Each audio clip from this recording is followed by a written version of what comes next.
Hey, how's it going, everybody? So we're looking at the Google Pixel 5, and this is the little Pixel that could. Strangely, I call it that. But let me just say something offhand. I am going to give you guys my thoughts on the Pixel 5 right now. But before I do that, if you want to smash the like button, subscribe if you have not, all that good stuff, I would deeply appreciate it. But the Pixel 5 has made a believer out of a lot of people who really felt that this phone wasn't going to perform well. And in my book, this is my favorite Pixel phone of all the Pixel phones. And yes, that includes the Pixel 8, which has a lot of good things going for them. Don't get me wrong. They are great in their own way, respectively. But if I had to narrow it down to one phone to use for the rest of my life, it would be the Google Pixel 5. Now, a lot of people were scratching their heads when Google released this device and it came with the Snapdragon 765G, as a lot of people felt that the 4A 5G would come with a chip like that, but why would Google's flagship do that? So a lot of people felt that this phone was going to be janky and jittery and laggy and all that stuff that comes with mid-range devices, but man, did Google ever so prove people wrong. This phone turned out to be a great phone, and what's more funny, what makes me smile today, is seeing a lot of people that are now changing their tone about the Pixel 5 and doing updated reviews and talking about how great this phone is. Because it is a great phone. It performs very, very well for a 3-year-old device. It does very, very well.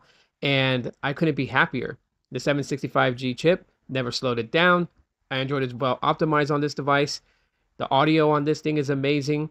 The battery life on this thing is amazing. Yeah, it's amazing. It's got very, very good battery life. I got to give it that. Even till today, it's still got good battery life, and that's insane. You know, its small form factor is great.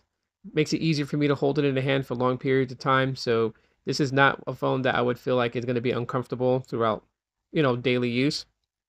But then again, I don't hold my phone in my hand like 18 hours a day or anything like that. But if I had to, this would be very comfortable to hold. The cameras on it are still great. They're still amazing. I mean, these are the same camera sensors you'll find in the Pixel 6a and previous Pixels. Does a very good job because the computational photography with Android, they really, really optimized it for this camera sensor. You can definitely see that with photos. That's something like a 3-year-old phone is still taking good pictures. And yes, I know I have an iPhone 12 and it does pretty good in the photo department too, but you really, really can see just how well the software is optimized for the camera sensor. Like I said, the audio is amazing on this thing. It's great. Battery life is great on here. You got that fingerprint sensor on the back, so there's not an in-display sensor. So, okay, it doesn't have like the modern day bells and whistles and styles, but it still performs awesome. And for me, that's what really kind of just needs to stand out with a device. Now, the interesting thing about the Pixel 5 that I've made mention before was that this was supposed to be the device that showcased and unveiled the Tensor G1.